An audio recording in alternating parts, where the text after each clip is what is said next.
Assalamualaikum warahmatullahi wabarakatuh. Waalaikumsalam warahmatullahi wabarakatuh. Halo kawan pajak, berjumpa lagi bersama kami penyuluh pajak dalam YouTube channel KPP Wajib Pajak Besar 1 dalam program edukasi perpajakan. Sebelumnya, perkenalkan saya Yofi dan rekan saya Ifta. yang pada kesempatan kali ini akan membawakan edukasi perpajakan tentang bagaimana cara membaca buku besar yang benar pada aplikasi Kortek DJP. Baik, Bu Ifta, sebelum kita lanjut memahami bagaimana cara membaca buku besar yang benar, mungkin bisa dijelaskan apa sih buku besar itu? Baik, Mas Yofi. Mungkin wajib pajak juga pasti sudah mendengar ya, Mas Yofi, buku besar di menu Kortex ini. Jadi pada intinya buku besar itu adalah berisi tentang kumpulan transaksi hak dan kewajiban perpajakan wajib pajak yang telah dikelompokkan berdasarkan kriteria tertentu. Dan ini dicatat berdasarkan kebijakan akuntansi wajib pajak. Nah, tentunya Mas Yofi, buku besar wajib pajak ini tidak hanya wajib pajak badan, wajib pajak orang pribadi pun mempunyai menu mempunyai menu buku besar dalam aplikasi Kortex-nya. Dan buku besar ini, Mas Yofi, merupakan salah satu produk terbaru, baru ada di aplikasi perpajakan Kortex yang sebelumnya belum ada, Mas Yofi. Iya, belum ada ya. Belum ada. Hal baru di Kortex ya. Baru di Kortex, Iya. dan ini juga dikenal sebagai salah satu item yang ada dalam Probis Taxpayer Account Management. Ya, mudah-mudahan dengan adanya buku besar akan membantu wajib pajak dalam melaksanakan hak dan kewajibannya. Ya, jadi Mbak, itu intinya adalah kumpulan hak dan kewajiban perpajakan wajib pajak. Ya. Nah, selanjutnya nih Mas Yofi, kalau kita bicara menu pada Kortex, tentunya ada ruang lingkup ya Mas Yofi. Iya. Apa saja sih yang masuk ke dalam pencatatan buku besar wajib pajak di Kortex ini? Mungkin bisa dijelaskan Mas Yofi, terkait ruang lingkupnya seperti itu. Ya, buku besar itu rangkumnya apa aja gitu Iya, ya? Apa sih isinya iya, gitu ya? iya, betul. Kira-kira begitu ya. Apa Iya. semua yang masuk itu dicatat atau bagaimana Mas Yofi? Oke, ya. Jadi sebenarnya kawan pajak di buku besar itu merupakan pencatatan atas transaksi hak dan kewajiban. Jadi isinya adalah tentang hak dan kewajiban perpajakan wajib pajak yang dilakukan atas dokumen atau data yang teridentifikasi sebagai dokumen sumber pencatatan. Baik. Yang pertama seperti itu. Ya. Yang kedua, sistem pencatatannya adalah se-entry tunggal. Nah, maksudnya adalah setiap transaksi akan dibukukan dalam satu entry sebagai hak atau sebagai kewajiban. Jadi Jelas satu itu entry ya. untuk hak ya dan satu entry untuk kewajiban. Dan Seperti ini itu, sudah Mbak ada Ifra. dokumen sumbernya berarti Mas Yofi ya. Betul. Ketika nilai itu masuk ke dalam buku besar, berarti Betul. dokumen sumbernya sudah ada ya. Iya, sudah jelas. Nanti apa saja kita bahas nanti setelah ini. Ya. Baik. Oke. Nah, selanjutnya nih Mas Yofi, ketika wajib pajak atau kita juga kan wajib pajak ya, kita mempunyai betul. akun Kortex. Ketika kita mengakses Kortex dan membuka menu buku besar yang itu ada dalam dashboard awalnya, ketika kita masuk itu langsung ada menu buku besar. Apa saja sih hal-hal yang dimuat di situ seperti itu ya. Nah, ini antara lain yang dimuat dalam buku besar ini adalah yang pertama menyajikan saldo total dan juga saldo filter. Lalu berikutnya menyajikan angka debit. Nah, di sini menu debit ini menunjukkan seluruh transaksi yang menjadi kewajiban wajib pajak, baik itu yang outstanding ataupun yang sudah selesai. Jadi seluruhnya ada di situ dan disajikan dalam nilai negatif. Iya. Nah, selanjutnya ada juga menu kredit Mas Yofi. Nah, menu kredit ini menunjukkan total. Jadi total ya, total yang menjadi hak perpajakan wajib pajak. Nah, ini disajikan dalam angka positif. Nah, selain debit dan kredit ini ada lagi menu debit tersisa. Nah, debit tersisa ini kalau kita bicara debit kan tadi sudah jelas kewajiban perpajakan Betul, yang Mas Yofi ya. iya. Debit ini adalah hal-hal yang masih outstanding. Kewajiban perpajakan yang belum selesai dilunasi oleh wajib pajak. Kalau bicara kewajiban pajak berarti kan harus ada yang dilunasi. Iya, ya. betul. Nah, ini adalah yang outstanding. Nah, lalu kalau kita bicara menu kredit tersisa, nah ini adalah hak wajib pajak yang belum digunakan. Iya. Jadi masih ada hak wajib pajak di situ yang belum digunakan untuk pembayaran pajak, gitu ya. Salah satunya mungkin nanti yang wajib pajak sudah kenal adalah saldo maksudnya? Deposit ya. Yang menjadi banyak pembicaraan ya saldo deposit ini. Iya, Nanti kita betul. bahas lebih lanjut ya Mas Iya. Yofi ya. Nah, lalu yang selanjutnya juga ada saldo. Ini merupakan penghitungan debit tersisa, selisih antara debit tersisa dengan kredit tersisa. Nah, di situ ada nilai saldonya. Tapi yang harus diingat Mas Yofi, jadi saldo buku besar ini tidak mencerminkan saldo deposit. Oh iya, ini saya Ini ingat nanti jadinya ya. kita Wajib pajak sering simulasikan. nanya loh ini ya. Betul. Jadi, kalau Saldonya itu kadang-kadang tidak menunjukkan Betul, nilai yang galau nih. sebenarnya. Iya. Pas saya udah bayar deposit, saldo tersisanya 0 ya. Iya. Nah, ini artinya sebenarnya adalah debit tersisa dikurang kredit tersisa itu nilainya 0. Bisa jadi misalnya wajib pajak punya STP 5 juta nih Mas Yofi. Terus punya setoran deposit 5 juta juga. Nah itu kalau di saldo total dia akan 0. Padahal tidak seperti itu ya bacanya ya. Kalau untuk saldo realnya nanti kita simulasikan, kita lihat di contoh soalnya Mas Yofi ya. Seru ya, jangan tinggalkan YouTube kali ini, pantengin terus Mas Yofi. Nah baik Mas Yofi, tadi kalau kita udah bicara mengenai definisi dan juga apa sih yang dimuat dalam menu buku besar konteks ini, kita lanjut biar bisa lebih lebih detail lagi ke contoh kasus ya Mas Yofi ya. Nanti akan ada tayangannya juga di layar kawan pajak. Bagaimana Mas Yofi ketika kita memahami sisi debit Mas Yofi dalam buku besar? Silakan Mas Yofi. Baik, dari sisi debit gitu kan, apa saja isinya gitu. Kalau kita lihat buku besar itu ada kolom debit, ya, kemudian ada kredit, ada debit tersisa, ada kredit tersisa, dan saldo gitu. Kalau baca bisa lihat di tayangannya ya. Di kolom debit itu aja ada contohnya, di situ ada angka minus 7.400.000. Artinya wajib pajak masih mempunyai tunggakan atau kewajiban sebesar 7.400.000 ya. Di debit itu adalah total kumpulan transaksi penambahan kewajiban pajak ya. Transaksi penambahan debit itu apa saja contohnya? Yang pertama, pelaporan SPT kurang bayar gitu ya. Kemudian yang kedua ada penerbitan SKP kurang bayar seperti SKPKB gitu ya. Kemudian ada STP, kemudian ada putusan upaya hukum seperti SK keberatan atau pengurangan sanksi, kemudian ada putusan banding dan putusan peninjauan kembali Mahkamah Agung yang menyebabkan kurang bayar. Ya, itu akan tercatat di debit ya. Betul, nilainya negatif. Kalau di tayangan ini udah ada nilai kredit, mungkin kita jelasin ya maksudnya. Iya, ini sudah contoh aja ya. Nah, betul ya. Dan kemudian yang berikutnya adalah penyesuaian pemindah bukan keluar. Nah, kira-kira itulah isinya debat gitu kan. Kalau lebih jelas lagi, kita bisa kasih contoh ya. Oke, contohnya seperti ini. Wajib pajak diterbitkan STP, surat tagihan pajak. Misalkan tadi nilainya 7.400.000. Maka di kolom debit akan muncul angka minus 7.400.000. Artinya wajib pajak memiliki tunggakan atau kewajiban berupa STP sebesar 7.400.000. Kemudian di kolom debit tersisa karena angkanya sama ya, belum dibayar juga, maka akan muncul angka minus 7.400.000. Seperti itu. Ini contohnya di layar adalah belum ada transaksi apapun ya, yang betul. Selain adanya penerbitan STP, betul. Kan di situ akan muncul nilainya di debit dan debit tersisa. Betul, nilainya sama dan otomatis yang ada di saldo juga akan sama ya, minus 7.400.000. Ini baru satu transaksi. Oke. Ini baru debit nih, Mbak Ifta. Jadi kalau yang kredit kira-kira isinya apa? Semoga udah ada gambaran yang debit ya buat kawan pajak. Selanjutnya kita lihat yang sisi debit nih Mas Yofi. Nah, di sini dijelaskan, dicontohkan misalnya di sini wajib pajak membayar atau menyetorkan saldo deposit sebesar 2.400.000. Nah, ketika wajib pajak berhasil menyetorkan kode billing deposit, di situ akan dibukukan dalam buku besar dengan nilai kredit angkanya positif sebesar 2.400.000. Lalu ada jika nilai deposit itu belum digunakan Mas Yofi sebagai pembayaran, itu akan muncul di kredit tersisa 2.400.000. Yang menjadi polemik Mas Yofi, di saldo kumulatifnya, situ terlihat 5 juta. Kalau wajib pajak nih, seolah-olah depositnya lagi auto debit ya. Minus lagi. Betul. Baru bayar 2.400.000 kok tahu-tahu saldo minus gitu, 5 juta. Bisa dipakai manual pembacaan sekilas gitu ya, cara baca sekilas.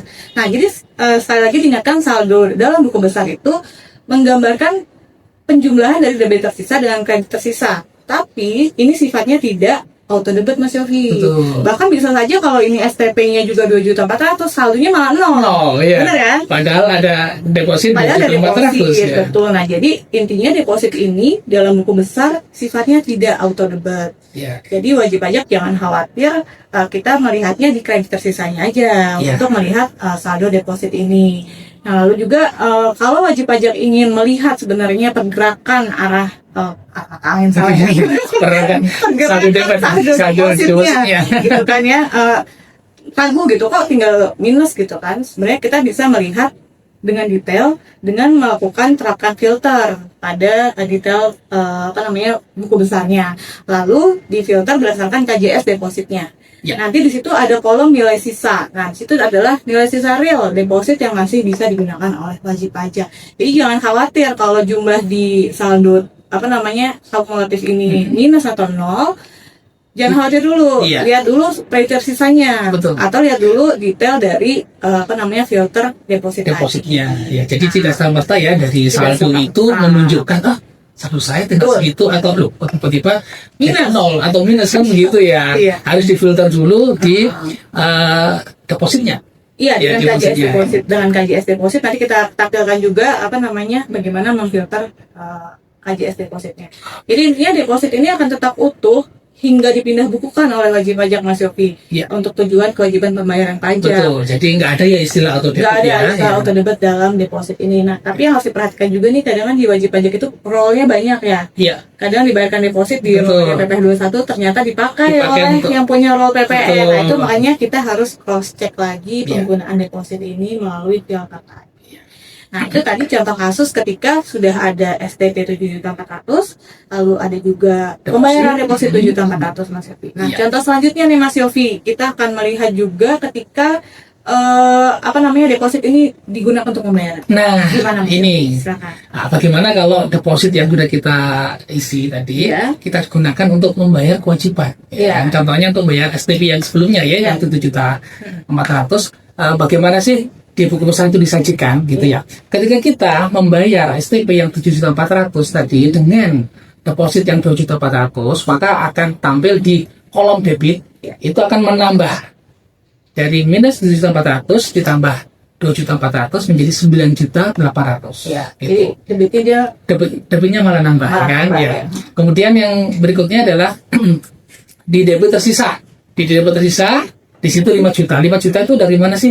Ya dari minus 7.400.000 dikurangi 2 juta. dibayar 2.400.000. Betul.